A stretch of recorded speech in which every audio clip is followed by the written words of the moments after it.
पहले तो भारत पर टैरिफ लगाया और उसके बाद भारत के खिलाफ बड़बोले बयान दिए, रिश्ते खराब किए।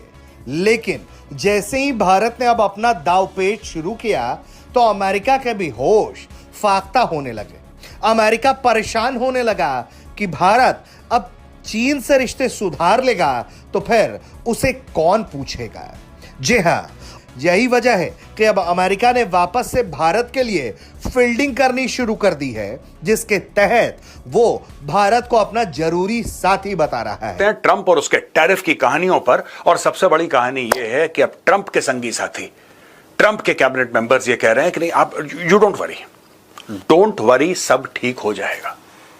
पिछले 24 घंटे से पीटर नवारो ने भी कुछ नहीं बोला। वो आदमी जो जहर उगलता है रोज के रोज, 24 घंटे से चुप है। इसका मतलब ये नहीं कि फिर वो नहीं बोलेगा, आप मान के चलिए दोबारा बोलेगा, लेकिन या तो बीमार है या छुट्टी पे गया है, कुछ ऐसा हुआ है। लेकिन एक जमाने में जब अमेरिका से सिर्फ एक तरफा बयान निकलते थे कि भारत बुरा, मोदी बुरा, टैरिफ लगाओ, अब ये 50-50 हो गया है। अरब वर्ल्ड और ये जो मुस्लिम वर्ल्ड में कतर पे हमला हुआ है, आपको लगता है कि मुसलमान दुनिया कभी इकट्ठी हो सकती है, कभी जवाब दे सकती है, या कि कहा जाता है कि इसी तरह एक एक करके मार खाएंगे?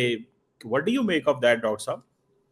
देखिए जी, क्रिश्चियन उम्मा कोई नहीं है और अपना बुद्धिस्ट उम्मा कोई नहीं है, हिंदू उम्मा भी नहीं, तो हमारी उम्मा क्यों?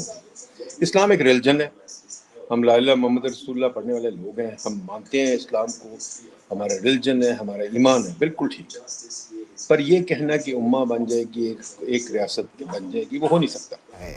और तो और अपने सीनेट में ये तक कह रहा है कि वो ट्रंप के बेहद करीबी और विश्वास पात्र व्यक्ति को भारत भेज रहा है, ताकि भारत से जो बातचीत हो रही है वो सीधे राष्ट्रपति तक पहुंच सके। दोस्तों, डोनाल्ड ट्रंप का एनएसए, जब पहली बार डोनाल्ड ट्रंप राष्ट्रपति बना था अमेरिका का, जॉन बोल्टन उसका एनएसए था। और जॉन बोल्टन का एक बहुत बड़ा बयान आया है। पीटर नवारो जो भारत को कहता है ना, ब्लड मनी है ये, भारत गलत कर रहा है, अब देखना भारत को हम किस तरीके से टाइट करेंगे, उसके बारे में इतना बड़ा बयान आया, आप सुनेंगे आप भी हैरान रह जाएंगे।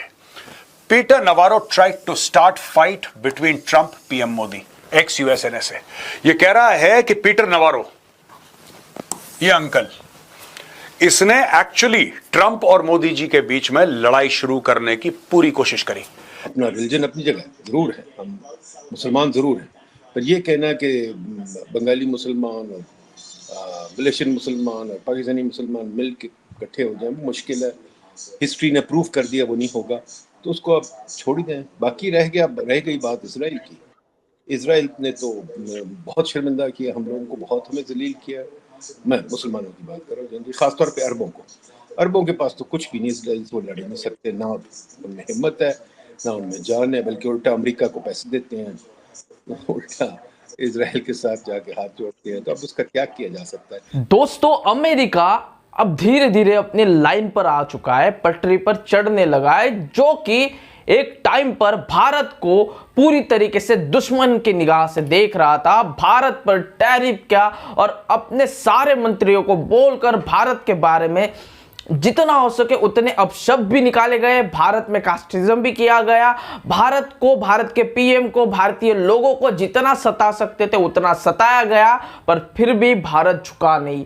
और उसके बाद में अब हालत कुछ ऐसी हुई है अमेरिका की कि अब डोनाल्ड ट्रंप के साथ साथ उनके सहयोगी भी अब भारत के बारे में अच्छी मीठी मीठी बातें कहने लगे हैं, और भारत को डिपेंड करते हुए अब लोगों को और कॉन्फ्रेंस पे, मतलब मीडिया को यह बताने लगे हैं कि भैया भारत हमारा अच्छा दोस्त है, हमारा अच्छा पार्टनर है, और उनके साथ में हमारे संबंध बहुत अच्छे चल रहे हैं, तो इसके वजह से बाकी चीजों पे ध्यान मत दीजिए। और भारत को एक तरीके से बिना कहे मैसेज भी दे रहे हैं। और वही दूसरी तरफ पाकिस्तानी अभी भी कतर के जो मामला चल रहा है उसमें मुस्लिम उम्मा बनने की कोशिश में, ये ठेकेदार, इस्लाम का ठेकेदार बनने की कोशिश में ये वहां पर जाकर वहां पर बता रहा है किस तरीके से हम तुम्हें बताएंगे कि किस तरीके से इस्लाम है, यानी कि जहां से निकला उनको भी नहीं पता, ये उनको बताएंगे। आइए पाकिस्तान मीडिया क्या कुछ कह रही इस बारे में भी सुनते हैं। ये कोई और नहीं बल्कि अमेरिकी विदेश मंत्री मार्को रूबियो खुद कहते हुए सुनाई दिए।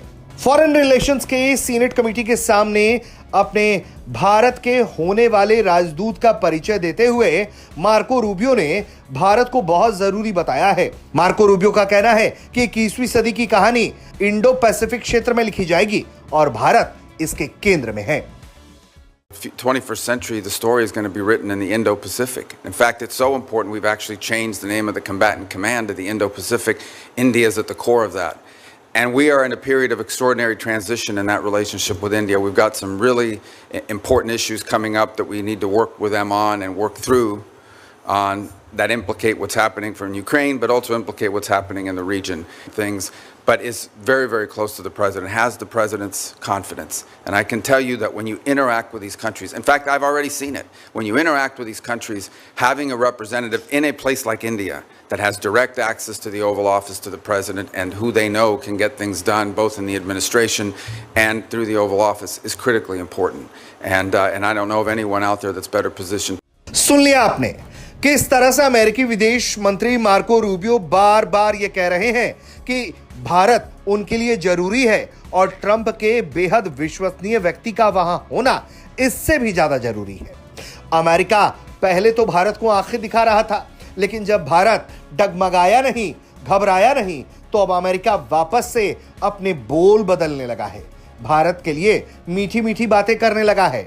यहां तक कि अमेरिकी राष्ट्रपति ट्रंप वापस से भारत के कसीदे पढ़ने लगे हैं। एक तरफ भले ही वो टैरिफ की पॉलिटिक्स खेल रहे हैं, लेकिन अब वापस से वो भारत से रिश्ते सुधारने पर भी काम करते हुए नजर आ रहे हैं। डॉक्टर साहब, हम क्या कर सकते हैं? मतलब हमें आपने कहा कि अरबों में तो बाकी जान नहीं है, तो हमें क्या ये जो बार बार फ्रेम किया जाता है कि हम इजराइल के खिलाफ हो जाएं या कुछ करें, पाकिस्तान के अंदर कुछ मजहबी हल्के हमेशा इस तरह प्रोवोक करते हैं कि हमें इजराइल के खिलाफ अपनी फौज इस्तेमाल करनी चाहिए। हमारा तो डॉक्टर साहब हम सॉवरन मुल्क है, हम क्यों जाके अरबों के मसले में जाके पड़े हैं? What do you make of that? ये जो हमें बिल्कुल कोई जाने की जरूरत नहीं, ना कुछ है। हमें सिर्फ ये होगा कि इजराइल और इंडिया के अलायंस हो चुके और इजराइल इंडिया कभी ना कभी हमारे पीछे आएंगे और वहाँ उम्मीद है हमें, जैसे पिछली बार हुआ था, कि हमारी फौज उनके साथ दोबारा मुकाबला। बट ये अब एक बात वाज़ेह है कि इजराइल और इंडिया का एक अलायंस हो चुकी है और वो कभी ना कभी हमें तंग करेंगे, शायद करें शायद ना करें। स्पेकुलेशन जरूर है, मैंने यकीनी है, स्पेकुलेशन जरूर है और किसी ना किसी वक्त वो आएंगे, तो शायद उस वक्त हमें, अगर हम इंडिया इजराइल को रोक सकते, शायद हमारी कुछ वो हो जाए। बाकी इजराइल बहुत दूर है, हमारा प्रॉब्लम भी नहीं है। हमारा दिल ज़रूर दुखता है पैलेस्टीनियंस के लिए, पर हमारा प्रॉब्लम नहीं है। हम क्यों पीछे पड़े? अगर सऊदी अरेबिया कहता है उसका प्रॉब्लम नहीं है, अगर वो कहते हैं इजिप्ट वाले कहते हैं उनका प्रॉब्लम, तो हम तो बहुत से बहुत चौथा मोहल्ला, तीसरा भी मोहल्ला भी, चौथा मोहल्ला। बात तो सही है आपकी डॉक्टर साहब, हमारा इसमें कोई लेना देना नहीं है। लेकिन जो पाकिस्तान के वजीर आजम कतर गए हुए थे, ये क्या लगता है आपको, ये कोई पैगाम देने गए थे इजराइल को? और तो अरब वर्ल्ड में से मुस्लिम दुनिया में कतर कोई नहीं गया, यूएई के पास प्रेसिडेंट गए हैं। इसकी क्या सिग्निफिकेंस हो सकती है? देखिए, एक बात माननी पड़ेगी, ट्रंप ने जो कुछ बोला, ट्रंप ने टैरिफ लगाए, दुगना लगाए, 25%, फिर 25%, जो कुछ करा, ट्रंप ने मोदी जी के लिए कभी अपशब्द नहीं बोले। यह बात ऑन रिकॉर्ड है, कभी भी अपशब्द नहीं बोले ट्रंप ने। ट्रंप की कैबिनेट वालों ने बोले, 10 बार बोले, ट्रंप ने कभी कुछ नहीं बोला, राइट? और अब पता लग रहा है कि डोनाल्ड ट्रंप को भड़काने वाला यह आदमी था। सेंस ऑफ ह्यूमर भी है इसमें। इन्होंने बोला कि पीटर नवारो, ये ऐसा आदमी है कि इसने कोशिश करी थी मोदी जी की और ट्रंप की लड़ाई हो जाए, जब वो आमने सामने बैठे थे, कुछ ऐसे भड़काऊ बयान एक तरफ या दूसरी तरफ से हो जाएं और उनके बीच में सॉलिड सी वहां पे लड़ाई हो जाए, झगड़ा हो जाए। कह रहा है पीटर नवारो की फितरत ऐसी है, ये इंसान, इसका कैरेक्टर ऐसा है, इसका चरित्र ऐसा है कि इसको अगर एक कमरे में अलग छोड़ दो, अकेला छोड़ दो एक कमरे में, ये खुद से लड़ना शुरू कर देगा। इसका नेचर ऐसा आदत है कि हर समय ट्रेड को बीच में लाता है और ये कहता है कि भारत और अमेरिका के बीच में ट्रेड में इंबैलेंस है, राइट? और जॉन बोल्टन का कहना है बिल्कुल है, कोई मना नहीं कर रहा। लेकिन देखिए, एक ट्रेड है और एक बाकी रिश्ते हैं। आप ट्रेड के बारे में भी बात करिए, सख्त बातें करिए, बिल्कुल करिए। अगर आपको लगता है कि भारत के साथ आपकी ट्रेड का जो तालमेल है वो नहीं बैठ रहा है, आप दबाव डालिए भारत के ऊपर, मैं मना नहीं कर रहा। मैं सिर्फ ये कह रहा हूं कि आपके पास और कई चैलेंजेस हैं ट्रेड के अलावा। अकेला ट्रेड नहीं है, अकेला एक ट्रेड नहीं है, 10 और चैलेंजेस हैं। ये एक है, बाकी 9, उसका क्या? आपको बाकी 9 में भारत की जरूरत है? ये बेवकूफी है अगर आप सिर्फ और सिर्फ ट्रेड को तवज्जो दे रहे हैं। फिर ये कहते हैं कि साहब मेरा ये कहने का मतलब नहीं है कि ट्रेड को आप बिल्कुल नीचे रखिए या प्रायोरिटी मत दीजिए, नहीं, ट्रेड को भी प्रायोरिटी दीजिए, लेकिन उसके अलावा और 10 चीजें हैं यार, उसके बारे में क्या? आप ट्रेड को लेकर भारत को आइसोलेट करेंगे, बाकी 9 चीजों में या 10 चीजों में वो आपकी मदद क्यों करेगा? फिर कि जनाब मुसलमानों को इकट्ठे हो जाना चाहिए और पाकिस्तान की जो फौज है इसको जाकर लड़ना चाहिए। आपको लगता है कि ये पुराने व्यूज थे और ये मॉडर्न हमें थोड़ा क्लियर करना चाहिए लोगों को कि ऐसी कोई बात नहीं है कि हम अपने लोगों को जाके या अपनी फौज को किसी दूसरे मुल्क की जंगों में जाके इंगेज करें? ऐसे कोई नैरेटिव हमें इसके खिलाफ बोलना चाहिए? क्या होना चाहिए? इन मुल्लों को लेके ना, इनको भेज देना चाहिए वहां जंग करने, इनको भेज के जाके लड़े। अगर इतना जज्बा है तो जाए फिर लड़े।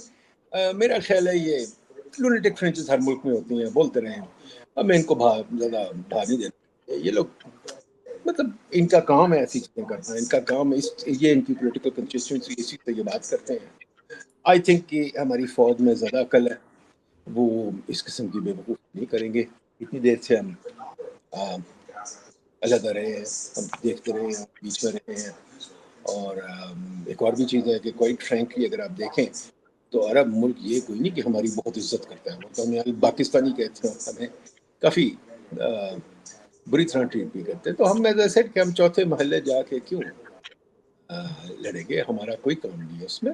हाँ, ये ज़रूर है यूएन में तकरीरें कर दे, जैसे कि मैंने देखा है आज एक वीडियो आया था, हमारे यूएन के रेप ने तो बहुत अच्छी तकरीर की है, सिक्योरिटी काउंसिल बहुत अच्छी तकरीर की है, मैं तो सलाम पेश कर, बहुत अच्छी तकरीर की है। वो हमारा रोल है डिप्लोमेटिक फोरम पे, ये वो हम उनके साथ रहेंगे, फलस्तीनियों का साथ लेंगे, क्योंकि इट्स राइट कॉज।